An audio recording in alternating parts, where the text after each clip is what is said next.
Hop, le mouvement là. Voilà, très bien. Encore là, pas. Voilà, très bien. Monte un peu plus haut. Voilà, super. J'explose. Je pique là. Ok, je peux travailler comme ça. Je peux pousser un peu. Je balance là. Je reviens en position. Je contrôle le sac. Je travaille là.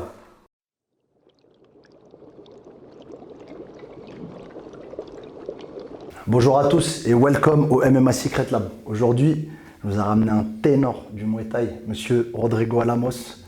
Merci Rod. Ça va et toi? Ouais, Bien, super. tranquille? Pour ceux qui ne connaissent pas Rodrigo Alamos, tu peux te présenter s'il te plaît, Rodrigo? Ouais, donc bonjour à tous. Bah, écoutez, moi, 23 ans de Muay Thai et de sport de combat. Donc, je débutais par la boxe française, la boxe anglaise. Le Muay Thai était un petit peu pas trop longtemps après. Donc voilà, donc j'ai pratiqué, je me suis entraîné, je suis parti en Thaïlande comme tout le monde dans les années 2000, 99-2000, mon premier voyage en Thaïlande. J'ai étudié le Muay Thai, je me suis baladé un peu partout dans des camps, plus ou moins connus, et j'ai essayé d'absorber, d'apprendre un peu leur technique. Et Rodrigo, c'est vraiment pour moi personnellement le ténor du Muay Thai en France. C'est-à-dire que par rapport à tout ce qu'il vous a raconté, tous les boxeurs qu'il a eu, franchement, renseignez-vous, regardez les noms, vous allez voir sur YouTube, il y a un panel excellent, et notamment Damien Lamos qui est vraiment déjà ton neveu, et en plus de ça, à laquelle tu as participé à sa préparation et à son sacre de champion Lumpini. Donc avec tout ça, nous au Secret Lab, ce qu'on aime bien, c'est justement expertiser. Et aujourd'hui, on va expertiser le Muay Thai au service du MMA, tout en ne négligeant pas le Muay Thai aussi.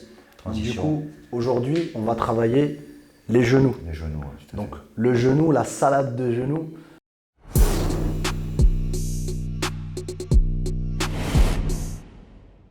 Donc Rodrigo, aujourd'hui, on va voir le coup de genou. Tu vas nous montrer ça.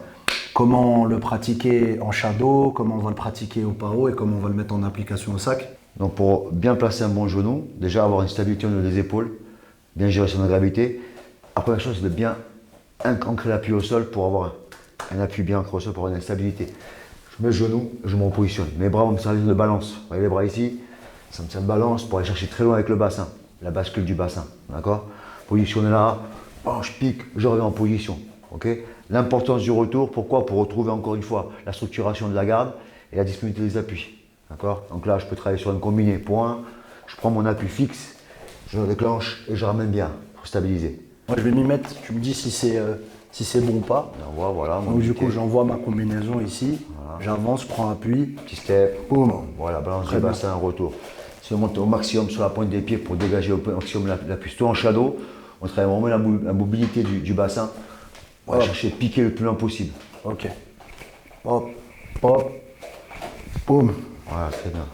Ils actionnent bien le bassin. Hop, hop. Impulsion, voilà, prise de force sur l'appui, explosivité au niveau au moment de piquer.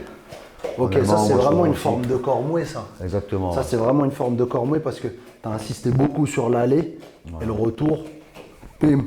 Et le retour c'est un retour moué pour Exactement, du type, pour du contrôler. blocage, etc. Conditionner le replacement et être toujours disponible et opérationnel sur le travail de boxe. Ok, très bien Rodrigo, on se met au pao là.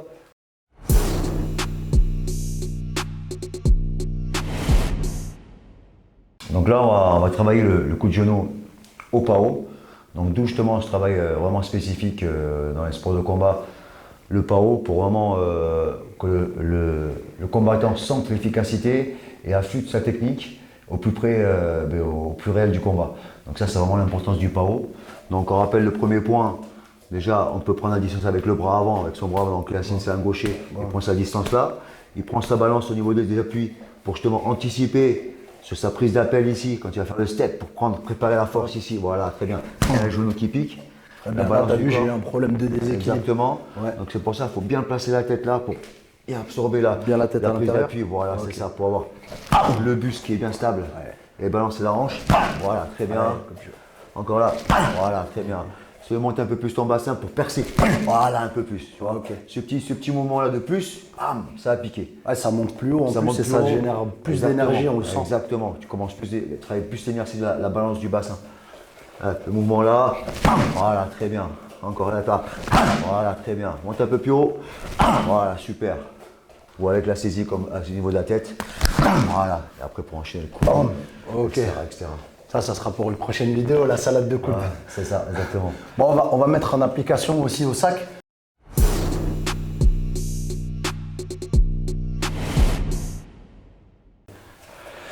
Donc aussi au sac, on peut travailler aussi cette phase un petit peu où on est au clinch. On va simuler un travail de saisie de tête ou saisie de bras, ok. Donc là, cette position-là est spécifique au clinch où tu vas avoir ces bras qui sont charpentés pour avoir gardé une distance, où je vais pousser un petit peu et piquer derrière. L'amener là, hop, je passe derrière.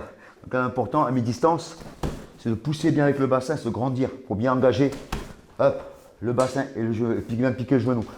Je travaille là, je balance là, je reviens en position, je contrôle le sac, je travaille là, ok. Ça c'est important, c'est vraiment spécifique moins, mais au moins ça permet de travailler le timing et ce travail de contrôle de bras aussi au niveau du sac. Je m'y mets, tu me dis Allez, si c'est parti. si c'est Bangkok ou pas. C'est Bangkok toujours, de toute façon, dans tous les cas. Ok. Voilà, très bien. Perception, je pique, très bien. Expose un peu. Voilà, très bien. Très bien, en position. Très bien. Tu peux tenir aussi le sac Exactement, pour un peu à t'aider distance. à avoir Exactement. appui et un peu avoir cette distance-là. Bim.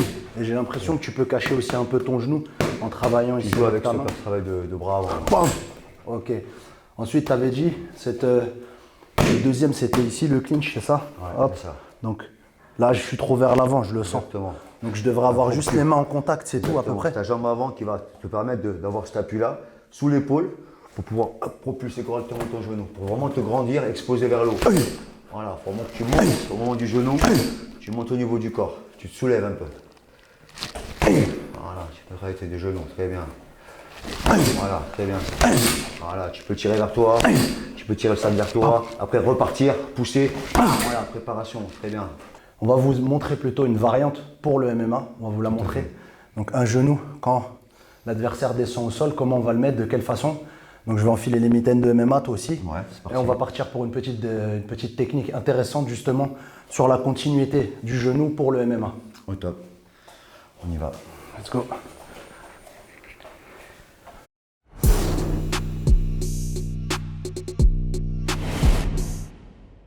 Donc là, Rodrigo, on va travailler un truc super intéressant qu'on voit beaucoup en MMA.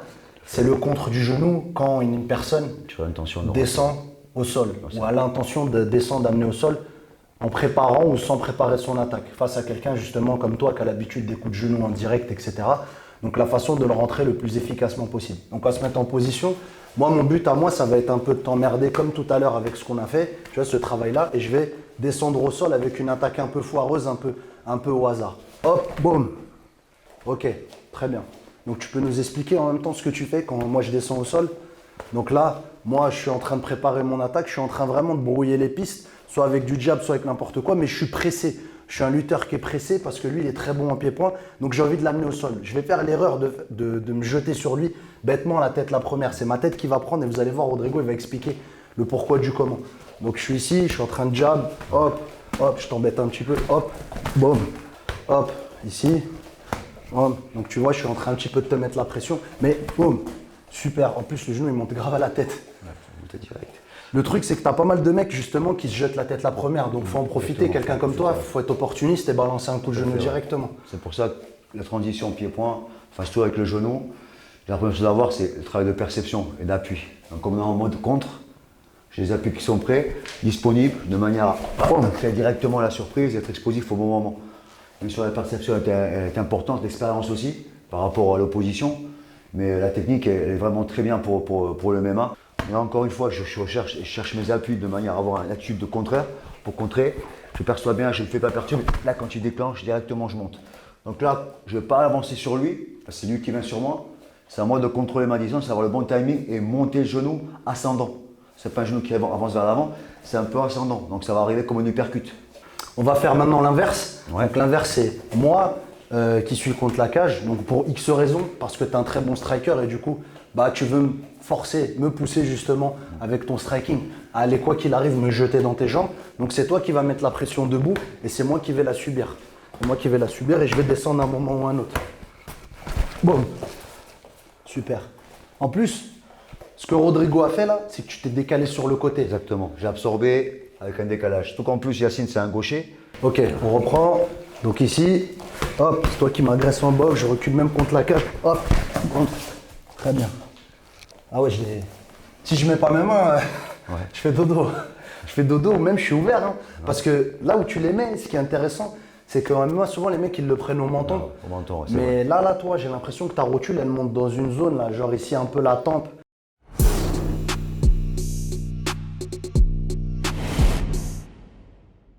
Ok, merci à vous. Merci à toi, Rod. Merci à toi. Merci beaucoup pour cette vidéo technique. Avec plaisir. Avec Donc, plaisir.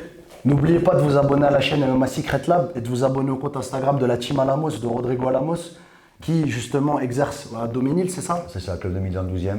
Voilà. Donc du coup, si vous voulez que Rodrigo revienne pour nous montrer d'autres techniques de MMA, enfin de Muay Thai adaptées au MMA, bah, même pas c'est des techniques de MMA, puisque directement, en fait, tu tries ton Muay Thai pour le MMA, tu nous Exactement. rends ce service-là. Donc si vous voulez que Rodrigo revienne avec des techniques de MMA, mettez un pouce bleu, mettez en commentaire, dites ce que vous avez pensé de cette vidéo. Merci pour ceux qui donnent la force. Pour ceux qui ne se sont pas encore abonnés, faites-le. Et je vous dis à très bientôt au MMA Secret Lab. Merci. Merci à vous, la team.